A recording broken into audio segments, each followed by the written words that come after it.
சிவாய நமக. ஜனனி செல்வ சவிக்கியமாம் பக்தனிகுல சம்பந்தமாம் பதைபூர்வ புண்ணியனாம் லிக்கியதை ஹரியோம் நம்ம பகவதேகாலி பத்திரகாளி ராராவாவா அட்டம்பேதம் குறுக்கம்பட்டு சிவாய நமக. குருவாய் வருவாய் அருள்வாய் குகனை பற்றி காலபுருஷ சக்கரத்தில் கடகராசி வந்து 4வது ராசிங்க. கடகராசி பொறுத்த வரைக்கும் புனர்பூஷம் பூஷம் ஆயில்யம், புனர்பூஷம் பூசம் ஆயில்யம், அதை மொத்தம் நட்சத்திரம் 9 பாதம். புனர்பூஷம்னா குருவுங்க, பூசம்னா சனி, ஆயில்யம்னா புதன்.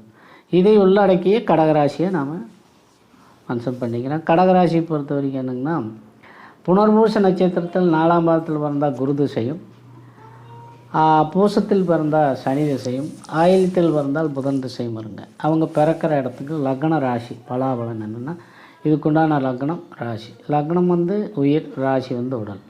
கோச்சார ரீதியாக ராசிப்படி தான் பார்ப்பாங்க. ராசிப்படி பார்க்கும்போது இப்போ என்னென்னா, குரு வந்து 11லேயுமே சனி 8ல் உட்காந்துருக்குறாருங்க. குரு 11ல் சனி 8ல்.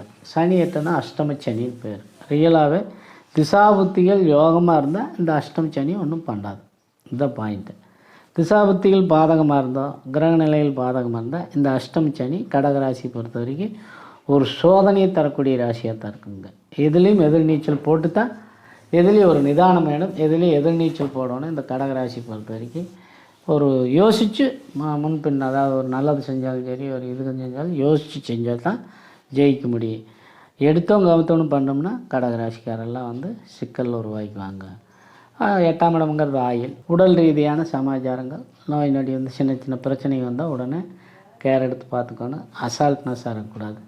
திசாபத்தி யோகமாக இருந்தால் அது யோகத்தை செய்யும், பாதகமாக இருந்தால் கண்டிப்பாக இடைஞ்சல் செய்யும். அதுக்கு தகுந்த மாதிரி பலாபலம் பார்த்து பண்ணிங்க.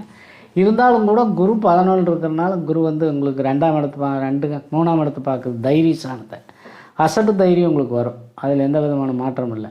அதை ஃபாலோ பண்ணி நாம் ரீச் பண்ணிக்கிறது இந்த ஜாதக ரீதியான அமைப்புகளெல்லாம் நல்லாயிருக்கு. அதுக்கு மேலே பிறந்த ஜாதக பலன், அதாவது திசாபத்தி என்ன, கோச்சாரம் என்ன அப்படிங்கிறத பார்த்து ஜோசியர் பார்த்து சப்ஸ்கிரைப் பண்ணி ஜோசியர் ஃபாலோ பண்ணுங்கள். எல்லாமே நல்லதே நடக்கும். நன்றி, வணக்கம்.